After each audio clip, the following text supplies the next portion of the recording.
From the Asgard Company Studios in beautiful Wichita Falls, Texas, from the finest mind in the modern fitness industry, the one true voice in the strength and conditioning profession, the most important podcast on the internet. Ladies and gentlemen, starting Strength Radio.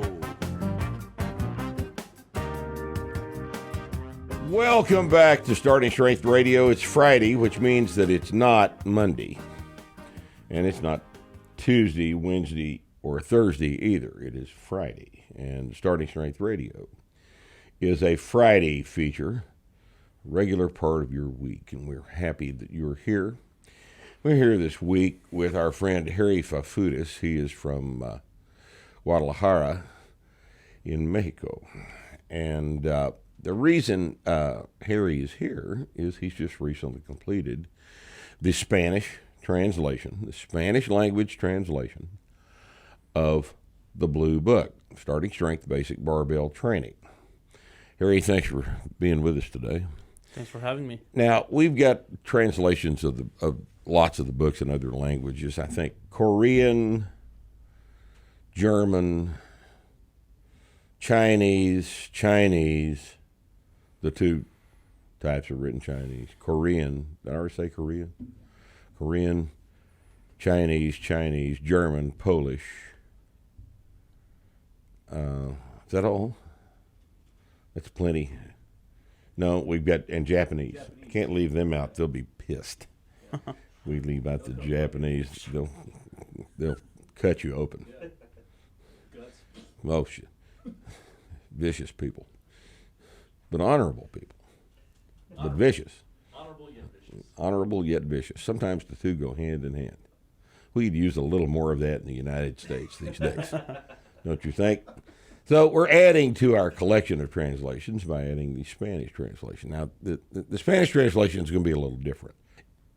We are going to publish the Spanish translation ourselves. Now, in the case of all of the other translations, we have licensed the material to the publishing company in the respective country in which it was going to be published. But we hadn't had any offers from any Spanish publishing houses, and so we thought we'd handle it a little bit different way. We're going to be laying out and pasting up the book and publishing it ourselves here under the Asgard Company, and this will represent a departure from all of the rest of the translations that we've done. And we thought we'd have Harry in today to talk a little bit about some of these topics. And maybe we can learn a couple of things. Harry, let me ask you a question. This is kind of something that we've noticed over the years. We have not ever experienced a high sales volume of the English translation into Spanish-speaking markets. And this is, I mean, the book's been in print for 15 years. And we just don't sell a lot of books into South America, Central America, Spain. Where else is Spanish spoken? Spanish still used in the Philippines? I don't think so. I don't know if it is or not, but those are the primary Spanish-speaking markets are Central and South America and Spain. And we just haven't sold a bunch of books into that market. And Bree, when's the last time you shipped a book to an address in a Spanish-speaking country? Can't remember having done it. Okay. Well, why do you think that is? I think there's two factors here. First one, probably a logistical factor. The United States is probably the main country that it's already used to ordering stuff online, right? Right. And you have this whole infrastructure that facilitates this. Right. In South America, there's many countries that do have online services, but I feel like the people don't trust the shipping processes as well as you guys do. Right. So that's one thing. You don't have a local company that delivers that stuff, or like stores, physical stores where people can buy your books, right? So I think that's one part of it. Well, that may very well be a major factor. If you and we don't sell the book in bookstores. We've never sold a single copy of Starting Strength out of a retail bookstore. The only time that might accidentally have happened is us having sent books to a college bookstore, and not all of them got bought by the instructor's class that ordered the book, and they may have put those back on the shelves in the bookstore and tried to sell them like that. But I'll assure you that that hasn't happened very often, because typically what those guys want to do is, if the bookstore places an order for 30 books, the instructor having said there's going to be 30 people in the class and the book is required for the class, and 20 people come in and buy the book, they will actually want us to take back the extra 10 copies. And, I mean, there have been several times we've had to say, hey, why don't y'all sell them? After all, you are a bookstore. It's kind of frustrating, but that's what's happened in the past. And as a result, we have always sold pretty much everything online. We've sold in excess of 750,000 copies of all of our titles, and all of them have been shipped. All of them have been sold online. And as you pointed out, if we do that, we're trusting the local postal delivery system to get things to the intended buyer. And there are some countries in which that's a more reliable process than others. Exactly, right. And so there's this cultural trend in the U.S. or probably also the European countries where people are starting to buy more and more online. And I feel like when you guys started selling the books online, you caught that trend like at the right time. Yes. And you have to know that in South America, this trend is delayed. Right. People are starting to buy more and more online, but it's still not as big a consumption as in the U.S. How far behind us is South America, would you say? 15, 20 years? In terms of online commerce? Yeah, that's probably 15 years. Like Amazon is expanding. Like in Mexico, there's already Amazon US, and probably in the South America too. So I feel like it's just a cultural trend. It will eventually catch up, right. and that's one of the factors, I think. Well, if you can be assured that when you spend $30 on a book, that the book will actually be delivered to you within a couple of weeks instead of stolen in the process, then you're more likely to purchase a book like that. And could be a cultural thing, and perhaps they will get that system cleaned up down there, and we will have a new market opened up. But so that was the one factor I was thinking. But then there's the other side of the coin is that I think that many people don't speak English as well, who speak Spanish as a first language. And they also prefer, if they do speak English, they prefer to read the English books in the vernacular. Right? So that's where we're missing out. And, well, Spanish is, I think it's the second most spoken language in the world as a first language. I would have to say that Chinese is probably the number one spoken language in the world as a first language. So after Chinese, I think that probably either English or Spanish would be the second most widely spoken language. India has several different languages, and that's precisely why India uses English as an official language, so that everybody else can talk to each other. So English and Spanish are, what were those numbers? is native speakers. Native speakers, it's Spanish 460 million, English 379 million. Well, Spanish is there for a very, very, very large market, and if we're making a giant mistake here, spending money on this translation, I think it's a reasonable gamble, don't you? I think it's certainly worth a shot, and the book is selling very well in Chinese. I mean, as far as we know, it's selling pretty well. They pay us a fairly big royalty on the Chinese sales, and the reasoning there was, I mean, how many? There's, it's just numbers. Damn near 1 billion people speak Mandarin Chinese, and the traditional Chinese spoken and written in Taiwan, they approached us for the book, and it's selling well there too. I would say that Spanish should work, but I wonder, and I've always wondered, if there's not some other factor here involved in this, if there's some cultural thing that we're not understanding about strength training that may not appeal to people in Central and South America. That's a good question. I think I would say no, because you have also a big cultural trend of exercise in South America, in Spain, in Mexico.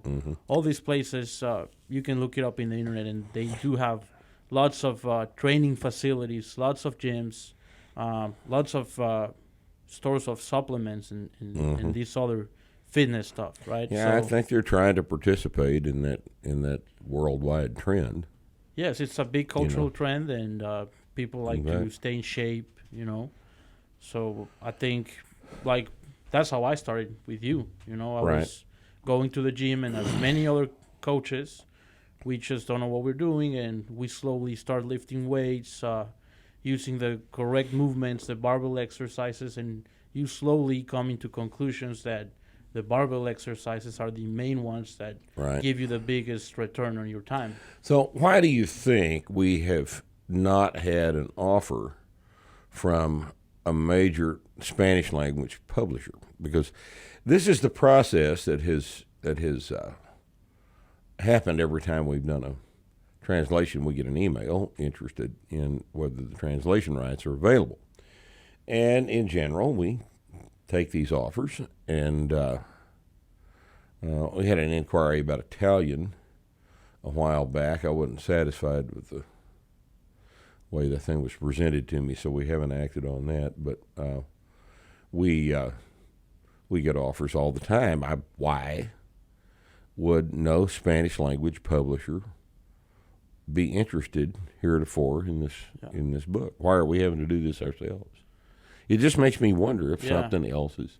See what I mean? Maybe something else is going on that we haven't adequately thought about. But I mean, this is a. Do the publishers that approach you in the other countries, like, what sort of books do they publish? Well, the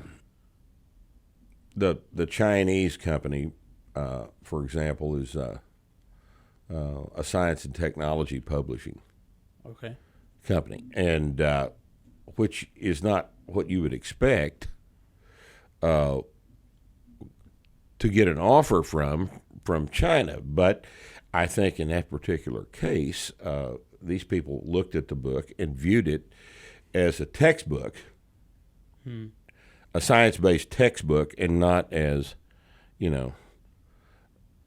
the same kind of thing you see in the exercise titles in the United States, with the guy with no hair, with his arms crossed, in a tank top on the front of the book, and, talking about prisons or some shit,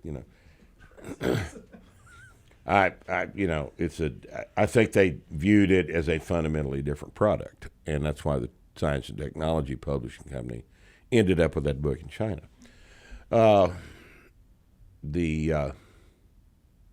So the idea that maybe there is another cultural factor in operation here just sticks in my mind.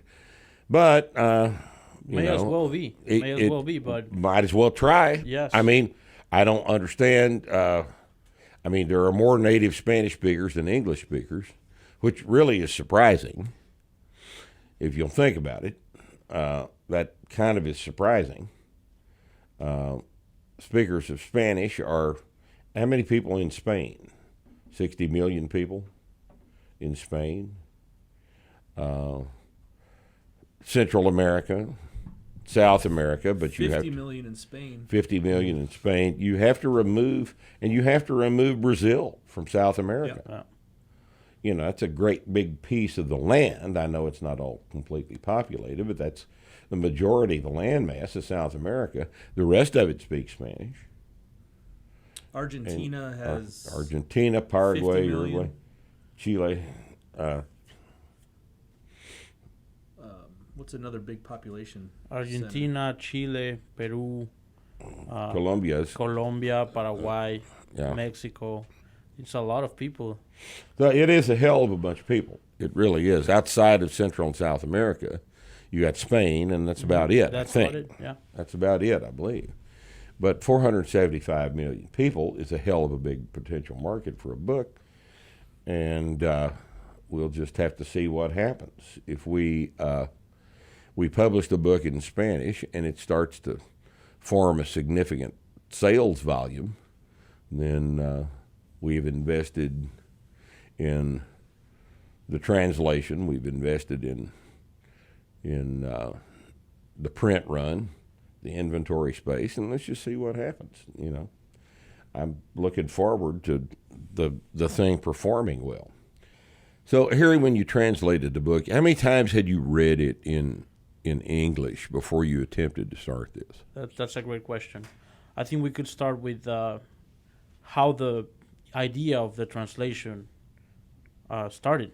So I think I came to you back in 2016, I guess, and I wasn't as strong as I am. I'm not saying that I'm the strongest, but I was weighing 155. So you probably don't remember this. No, I remember that. So it's something I try to forget, but I do remember you weighing 155. Yeah, so I came in, and I think I wrote you an email before that, and Yeah. I was writing you that I was interested in what you're doing, that I'd like to expand your system to the Spanish speakers. Mm-hmm. And then you said, well, come in and let's talk, right? So I came in, we talked, and I told you I wanted to open up a gym and maybe try to work it out, the whole coaching and starting strength in Mexico first. And then you were like, well, you have to train. I mean, you're very skinny. And that's every word of that's true. It is, yeah. But then back then, I didn't know too much about all this word of training, and I had supposedly a back injury, and I went to like 4 different doctors. Had like 2 hernias at the lumbar and scoliosis, and I don't know, a couple other scientific fancy names. All kind of shit was wrong. Yeah. And Right. and you were like, well, have you seen the cases in my forum? And I was like, no, haven't seen a thing. So, well, you were like, okay, you have to see that so that you get convinced that you can do these exercises and there won't be a problem with it. And then you asked me whether I had some shorts or something to do the lifts. And I was like, yeah, I have a pair of shorts in my car. And I came in, got dressed up, and you taught me how to deadlift. That was the first day, and I think you loaded like 135 on the bar. And had no problems with my back. And then you told me, would you rather have a week and what's the thing Well, you I say? probably said, would you like to have your back hurting weak or your back hurting strong? Yes. You got back pain. Yeah. Who doesn't have back pain? Would you like for your back to be weak or strong while you have your back pain? And that's a decision that most people refuse to make because they don't understand that the act of getting the back strong may and usually does alleviate most, if not all, of the back pain. But even if it doesn't, deadlifts and squats do not hurt your back. Exactly. And people, that just doesn't compute to the vast majority of people. So it's to Harry's credit that he actually pulled the bar off the ground and demonstrated to himself that, in fact, this works. Exactly. And that was my main motivation. I wanted to get rid of my back pain. I wanted to be strong. And I was just a little scared whether I could do the main lifts or not. And, Right. And that was the first time we met. I remember. And, and that's a rational thing to be afraid of. Yeah. I mean, I'm going to use my back to lift something heavy, but my back hurts. Will I not injure my back? And I tell you, no, you will not injure your back. And you have to believe me. Right. And I trusted some you. apprehension is necessary, but I mean, we've done this before. You trusted me and you demonstrated to yourself that, in fact, it doesn't hurt you to deadlift. And how many people since that period of time have you taught the same thing? A lot. So Right. that's where it all started. You told me to train and get stronger, and I was like, well, he's most likely right. I will try this at my place, and I'm gonna get strong, and I'm gonna train people to get ready and get the coaching certification. So that's what happened. I went back home. I started training myself, and I think a year and a half later, I came to the seminar and passed the platform, passed the exams. And I think it was that seminar. I don't know if you came up with the idea or I came with the idea of having the book translated into Spanish. And I think you did. And I think it would have been you because of our previous discussion. We've had very little in the way of acceptance from the Spanish language community about this material. We typically, what we do is we can tell the strength of a market by how many copies of the books are ordered by private individuals within that market. Like we ship to Germany on a regular basis. People from Germany ordered the book. Chinese people were ordering the book.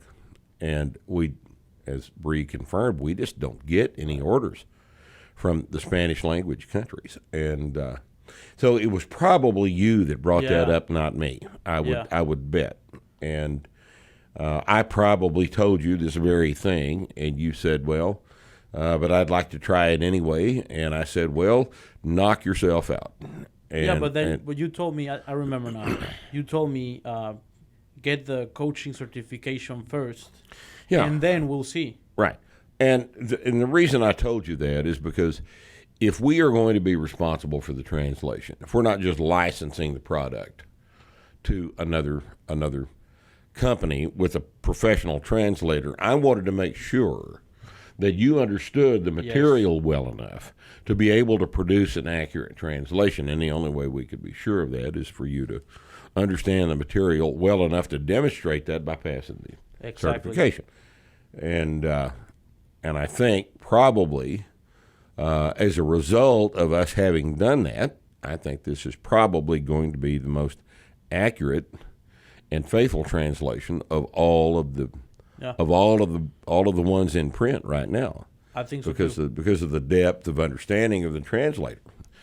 And going back to your question, how many people did I train before even starting to translate the book? Right. And how many times I read the book before I even started translating it? Right. I can tell you it was probably like 8 times reading the book. Yeah. And coached more than 100 people. Right, already. and developed an understanding of the book by applying the things that are in the book to a whole bunch of people and coaching. Yes. Now, in the process of, I think this is probably a really, really good question. And I'm actually kind of proud that I could come up with a question of this quality. All right, and the question is, how did you learn through your experience with reading the book, coaching the people and applying the methods, and what did you do with that level of understanding in terms of making the translation? I think it's probably inevitable that you added some quality to the translation that wasn't actually there in the English version of it. I think that could be very likely the case. Absolutely. There's even though English and Spanish are quite similar in many aspects, there are way other aspects that they're not similar. So I think your language is richer in words. Like you can use lots of same word. I'm sorry. You can use lots of different words with the same meaning. Your language is based on Latin, and my language is based on Anglo-Saxon, German, and Latin. And English has got a much larger vocabulary than Spanish does. That's right. And which gives me a lot of additional options when I'm trying to communicate in terms of inflection and synonyms and just the color of the idea that I'm trying to convey. And Spanish is much more straightforward. This is the way you say this.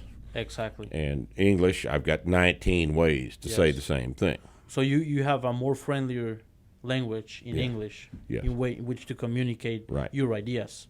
But then in Spanish, I had to find my way around many passages to communicate what you were trying to say. Right. So that process of me having coached, having read the book lots of times, and then trying to put it into Spanish words, that's what forced me to find different ways to put it in a friendly way, so the reader can understand it. Right, and I think that will certainly show up as being the product of your experience with having coached the movements. Yeah. So when the German guys translated the book, they had their house translator just translate this English into German without a filter. Yes. You had a filter. Yes. And I think that we'll see that this is a very, very high quality translation. So there's basically two ways to make a translation. You hire a professional translator, and if the text is too technical, that translator will probably have to come to an expert so that he explains whatever it is that the translator didn't understand. So that's option A. Option B is go directly to the expert who speaks the language in which you're trying to do the translation and have him do it, but at the same time have him hire another translator so that he covers those holes that the expert in the subject can't cover, the technical aspects of the prose. Right? So, in other words, you hire either a professional in the language, or a professional in the subject matter. Yes, that's right. And fill in the holes from either side. Yes. Right. So we did that second option. Right. And I think it worked perfectly well. We didn't left anything loose. Right. No, I think this is going to be a real good exposure for a lot of people to the material that previously didn't have access to it. And I wonder that if someone that is trying to learn Spanish could not benefit from buying a copy of this thing and using it as a Spanish language textbook by laying the English translation down beside of it and going sentence by sentence and see how written Spanish works. Yep. That might be a real good little side project for somebody. Maybe for your kid. You teaching him Spanish? Yeah. Good. And also good. I'm proud of you. You should be teaching. Well, thanks, Rip. And I'm proud that you're proud. Well, I'm proud that you're proud that I'm proud, and But what about Stella, the girl? You're probably not doing that with her. She has no reason. You got to keep her down. She has no reason to do anything. Have you bought her shoes yet? She buys her own. She buys her own shoes. She sells cookies and then goes. She sells cookies and then sneaks around and buys shoes, and you don't know. Right. You play like you don't know. Oh, well, An it's interesting it's a thing. cultural deal. Yeah, absolutely. An interesting thing. I don't know if you dealt with this at all, or what your thoughts on this, but I tried a long time. I started a long time ago to just start translating some articles, and if I didn't know anything about starting strength or the way Rip writes, and you just or the way he speaks, or the way the material is presented, and you just have a text and then translation, that's almost easier than knowing the tone and the background and the way that the information is presented, because you have to make, like, to your point, that you have so many more options with English in terms of getting an idea across, right? Yeah. Where now you have to decide what the right option is that you want to get across in that moment, and how to say it in Spanish. So I would read a sentence, and you could just translate the sentence, right? And it would be accurate, but it wouldn't be. It wouldn't get the point across. Did you find any of that? Absolutely. I guess what you're trying to say is, if you go like sentence by sentence, and then you look at it as a whole, it ends up being too mechanical, and sometimes you lose the main idea. So a good translator needs to read the text first, understand the ideas, and then find his own way to communicate it in the language that he's trying to do it. It's not even just the idea; it's the flow and The ease. flow, Right. yes. The ease, because starting strength is, and I bring this point up in the seminar all the time, and to the coaches that we're developing, starting strength is extremely easy to read. So easy to read that when you're learning to become a coach, or you're learning the material, you'll read it and think you understand it, but you really don't, because it's so dense. It's so well presented. It is dense, and then even if you do understand it, then you have task number 2. Now communicate it to someone else. And we always talk about that. A good coach is not only someone who knows the model, but also communicates it precisely and briefly. So that was a big part of the task. One of the things that I learned a long time ago, back in high school, having 2 years of German and a year of German in college, is that Google Translate is not a translation. Absolutely. Word to word equivalency is not a translation. That's not the same thing as a translation. Those of you that have never studied a foreign language don't really have a handle on that. But the way you say things in English and the way you say things in German are very much a function of the culture in which the language developed. Now, this is linguistics. Philology used to be the name for the study of this topic. Linguistics touches on it, but just a simple word-to-word translation is not a translation. If Harry was to just make the word barbell into the Spanish word for barbell, and then training into the Spanish word for training, that's not a translation. Mm-hmm. And it's difficult to explain that to people who've never looked at a foreign language. And I think that one of the problems, as you pointed out earlier, with selling into the Spanish language market is most people don't learn anything but Spanish. Mm-hmm. In the Spanish language countries. Most people in North America have had, if anything, just a cursory exposure to foreign languages in school. But in Europe, for example, it's different. You've got all these completely different languages in close proximity to each other, and everybody over there grows up understanding the difference between speaking to me in German, speaking to me in Swiss German, speaking to me in Dutch, which is Low German, basically, and speaking to me in Hungarian, which is a completely different language, and ideas are expressed differently across those several different cultures that generated those languages. And people with no exposure to that don't really understand the subtleties of language. So I'm glad that we ended up with a translation from somebody that's intimately familiar with the with the material. I don't know how faithful the Chinese translation is. Mm-hmm. I don't know. I have no way of knowing. And that's the challenge of a great book. Like if you think about great books, what do they have in common? Number one, they're telling the truth. And number two, the book is intelligible. People can read it and actually understand it. Right. So there's two tests to a good book. I think what you wrote is absolutely true if you apply the concepts correctly. And then now you have to just communicate it correctly. Mm-hmm. And that was my challenge. Right. But I do think, and I am confident that all my experience prior to the translation is what really gives it that correct spice. I agree. I think it's the icing on the cake in terms of the quality of the translation. See, there's an idiom right there. Icing on the cake. How's that translated into Spanish? La cereza del pastel. Which may mean something completely different, and may actually mean something different. Yes. I'm quite sure it does. So, Harry, you're actually not Mexican, are you? Let's spill the beans here. Okay, sure.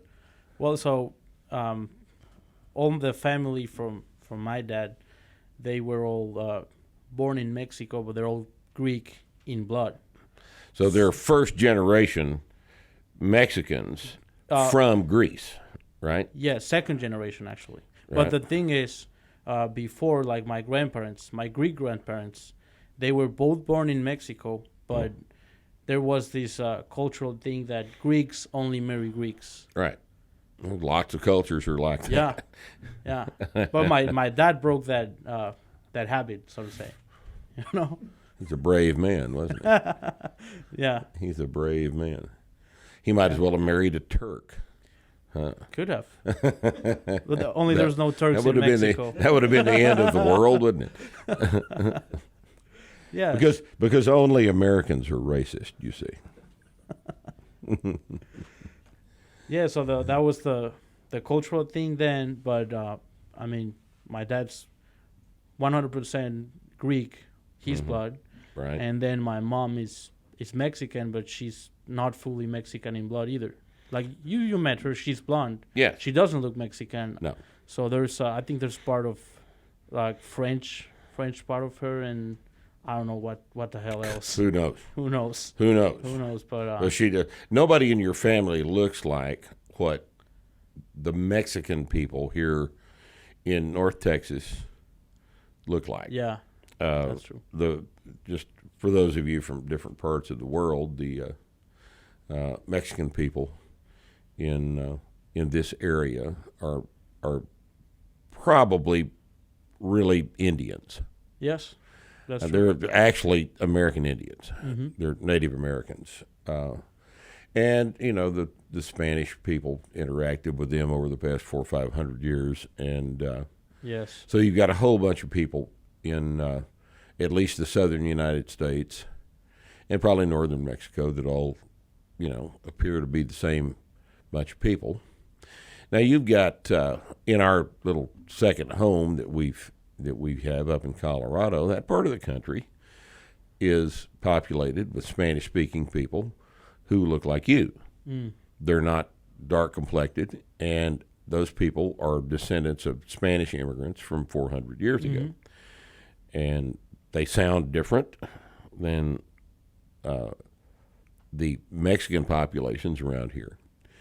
And they've got a different cuisine. It's fascinating how widespread Spanish as a language and culture has been over the past probably 600 years. Yes. In fact, I think you'll find that probably the United States has one of the larger Spanish-speaking populations in the world. How many do we have? Actually, hold on. Total number of Spanish speakers in Mexico is 126 million. Mm-hmm. United States, 56 million. and then Colombia and Spain are at about 49 and 46. So we're number 2. Number 2. The second largest concentration of Spanish-speaking people in the world is in the United States. So this wasn't a stupid idea after all. Right. You know, I think a lot of people are interested, even if they've read the book in English, would be interested in reading the Spanish translation of this thing just for the ease of maybe a little bit deeper understanding of the material. So, but even if you count because that number, the number 2 number includes limited competent speakers. So, and I don't know how they could possibly know this, but yeah, even if you include the only native speakers and proficient speakers as second languages, the United States is still top 4 in the right. world. That's still a big number. Yeah. Yeah, it's a big number of people, and it's growing all the time. Yep. It's growing all the time. If you go to South San Antonio, there's not a lot of English spoken in the southern half of that city. Mm-hmm. They have, for a long time, had a bilingual requirement for all their police force because of the large number of Spanish speakers, people that don't speak anything but Spanish. And in South Texas, there's a lot of people in that same boat. So we'll just see what happens with this. But I'm optimistic that we're going to have a bunch of books flying out the door. Are you ready, Bree? She's always ready. Put her to work. Shipping and receiving is always on the money here at the Asgard Company. 24 hours a day, 7 days a week. 24/7, 365. We're working for you here at the Asgard Company. How's your gym? Gym is slow right now, obviously. I think everybody's gym is slow. How is, just as an interesting aside here, what do you, I mean, everybody in the United States knows that the Mexican government is kind of a fucking mess, all right? Everybody knows that the Mexican government is basically non-existent over half of the country, and they will kill him. If the cartels don't kill him, the government will. You better cover your ass here on this, Harry. Who do you like best, the cartels or the government? Oh, that's a really tough question. You shouldn't answer that question. No. Don't answer that question because it's a dangerous thing to talk about. It's amazing to me that Mexico functions. It really is. I think it's a testament to just the basic decency of the fucking people that they have put up with this administrative chaos down there for as long as they have. Mm-hmm.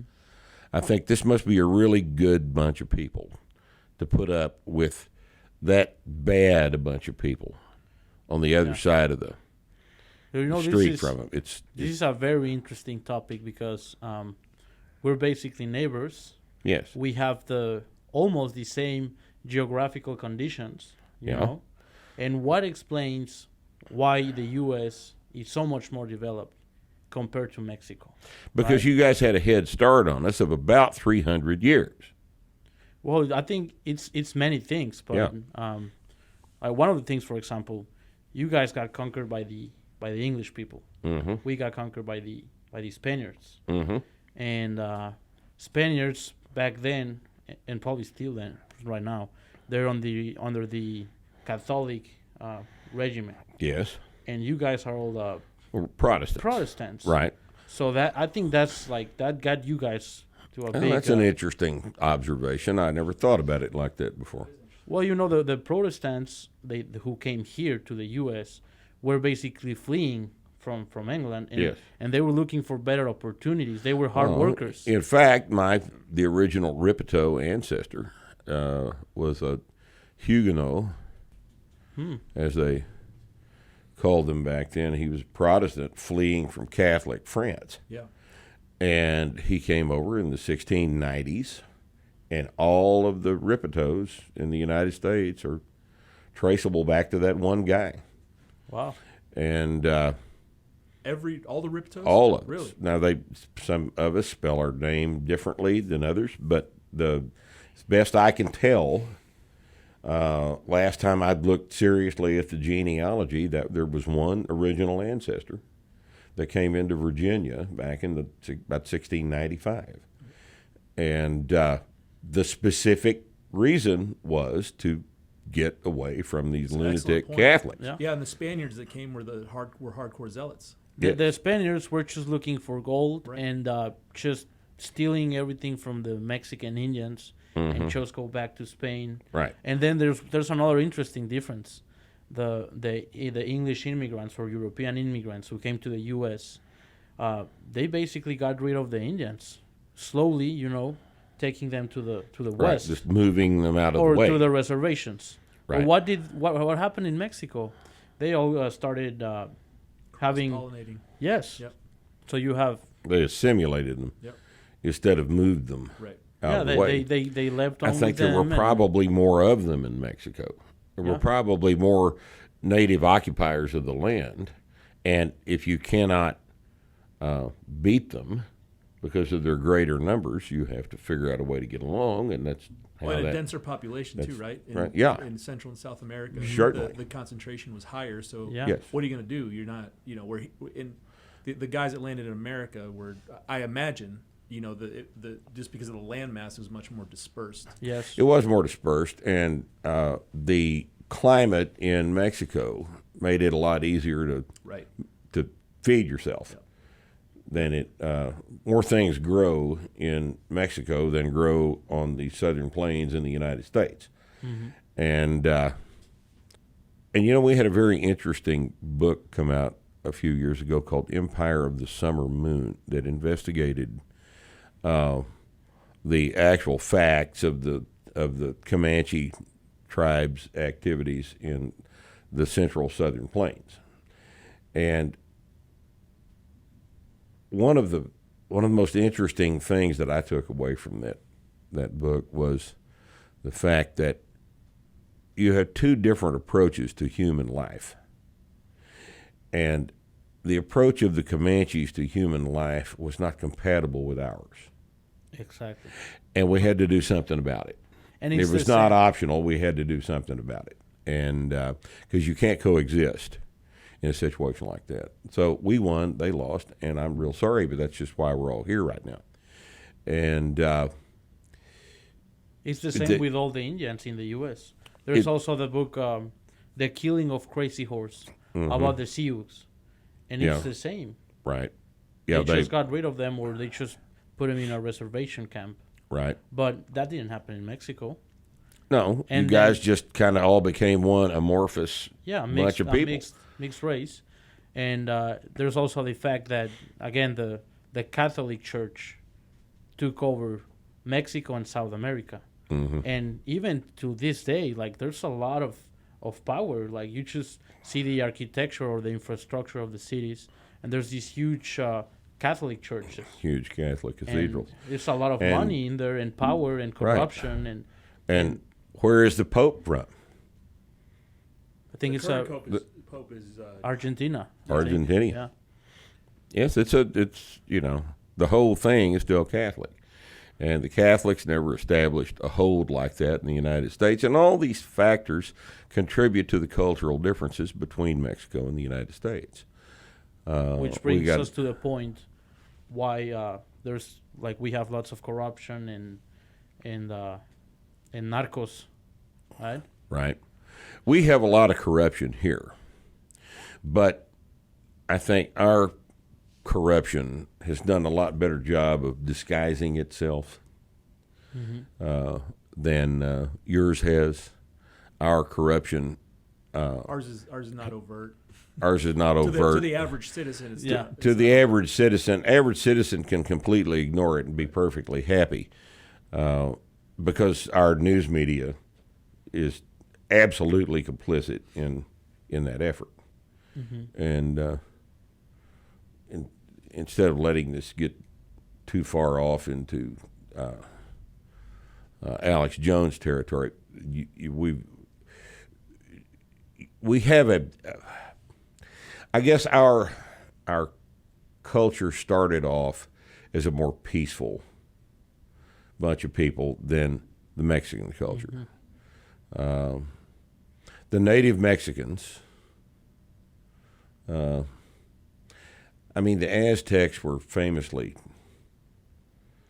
Yeah, you have the Aztecs and the Mayans. and the Mayans, Very developed. and the Olmecs. They had a very highly developed thirst for human blood. that Yeah, that's true. that we here in the United States, we quelled that. Yes. We quelled that, and the dominant culture that came over here and moved that out of the way predominated. And in Mexico, you guys assimilated with them and didn't really wipe that out like we did. The idea that it's a product of the different versions of Christianity is really interesting. Yeah. Yeah, I think that has a lot to do with it. You know, you got yeah. Protestant Christianity coming to the United States and converting Indians and moving the ones that wouldn't convert, or killing the ones that wouldn't convert. And in Mexico, you've got The Catholic Catholics version of Christianity that who are scared of the church. Exactly. And you grow, Right. you grow like trying to be dependent on that. exactly You the know, authoritarianism of the Catholic Church. Right. versus- Yes. It was a quasi governmental organization. Oh, It always has less been. than I mean, it was. Yeah, it was governmental essentially dominant power. for many hundreds of years in human history, the Catholic Church has been the government Right. in lots and lots of places in Europe Yep. and South America. Right. And the Protestant Church has never really functioned that efficiently in that Other way. than in England. Church of For a little England, while. For a a little little while, yeah. while, the Church of England kind of tried to The Anglicans, Catholic. right? And they were the Anglican Church, the Church of England. Yeah, but it's that know. mindset, of Exactly. the Protestant mindset of work hard, and then the Catholic mindset of Obey if I the do Pope. this and this, I'm gonna Obey the Pope. exactly. Right. So I think that's one of the main factors. It could very well be. I hadn't thought about that before, but that is an interesting take on the situation. What do you think about the way your government has handled the current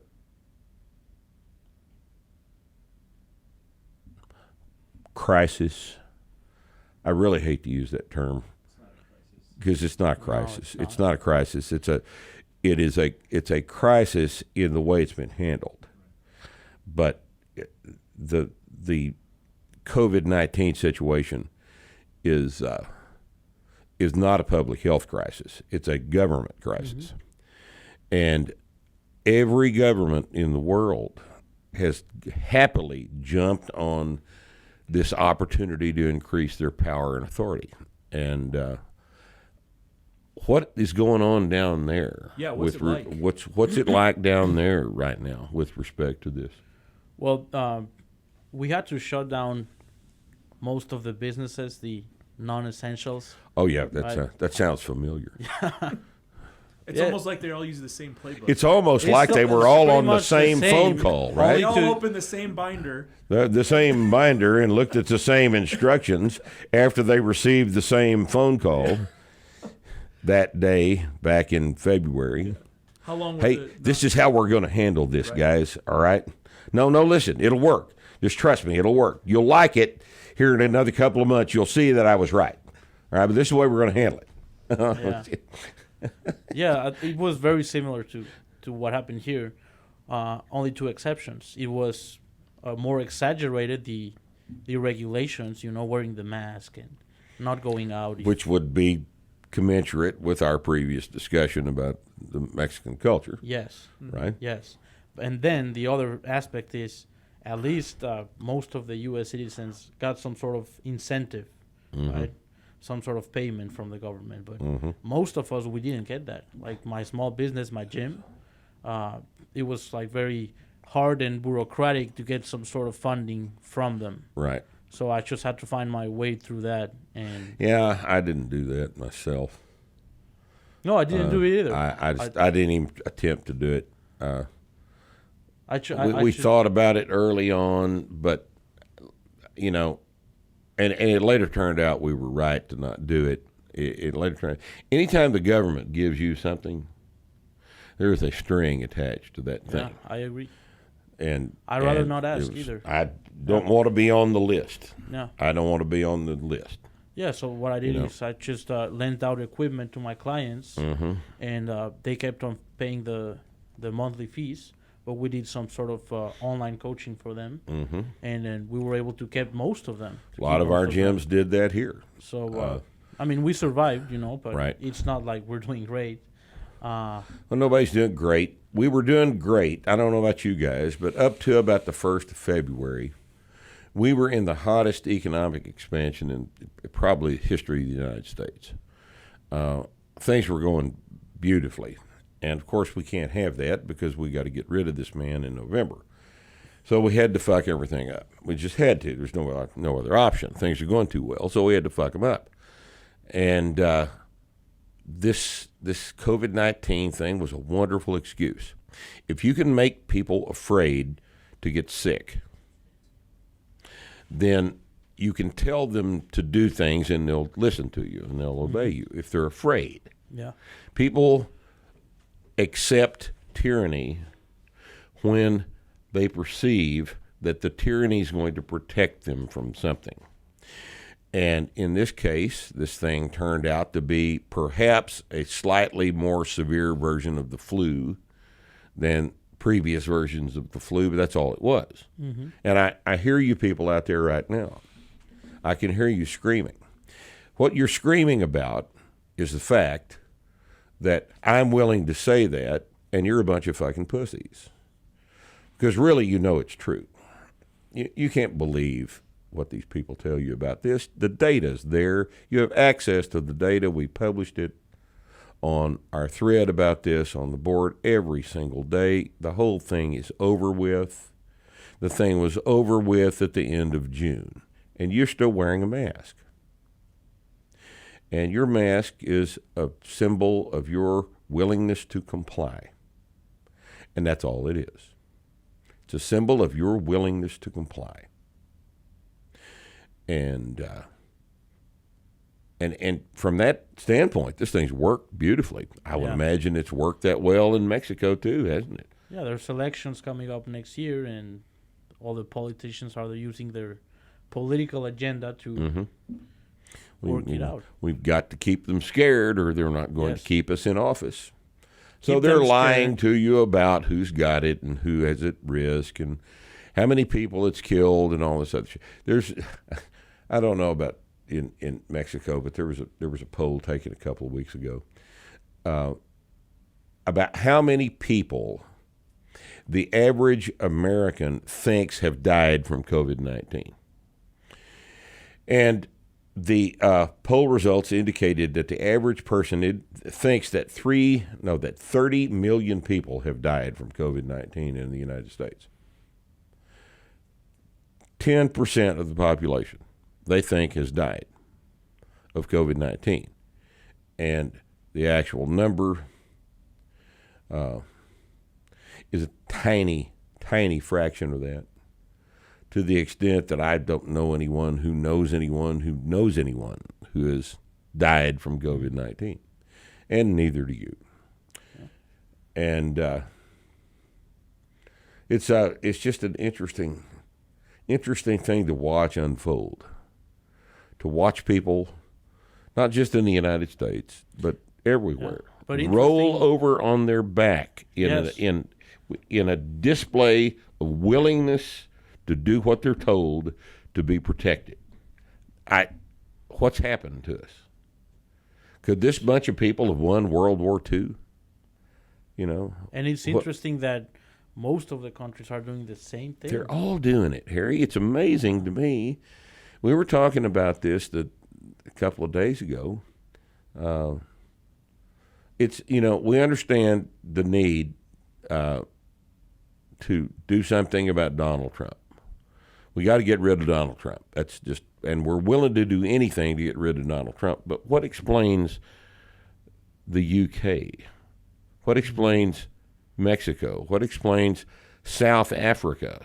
What explains the willingness of all of these countries to participate in this hoax. And I don't understand it. I really don't understand it. Except that the people that run things, now we're Alex Jones here again, but I don't know another explanation for this. The people that run things everywhere are all in the same club. Yeah, they're probably getting a lot of benefits out of They're all this. in the same club. How would you like to be a mask manufacturer? How would you like to be squatting with a mask? I'm not going to do it. No. So doing sets of 5, 3 sets of 5 across, and having to do that 5th rep. You take a big breath in, it goes. Yeah, just sucks right down up into your nose and shit. You know, and it's already wet since you've been spitting all over the damn thing your whole workout. Now you're suffocating. Well, good. Suffocate. It's good for you. At least you didn't die of COVID-19, right? Yeah. So Anyway, Harry, I appreciate your being here. This is a departure for us taking on a translation project like this ourselves, when we've just happily licensed it out to other publishing companies before. So we're going to be in the process of learning a whole bunch of things ourselves about this thing. And those of you who are interested in the Spanish language translation, it's going to be several months before it's available. We've got a giant amount of work to do on the layout and paste up and the print run and all this other things that are involved in getting a book on your table. Yeah. But we're on it. In the meantime, anyone who's interested in, like, have questions in Spanish or something, they can look me up. I'm in Guadalajara, Mexico, and just let me know. What's your email address? It's harifafutis@gmail.com. HARIFAFUTIS@gmail.com. Now you're going to get offers of marriage.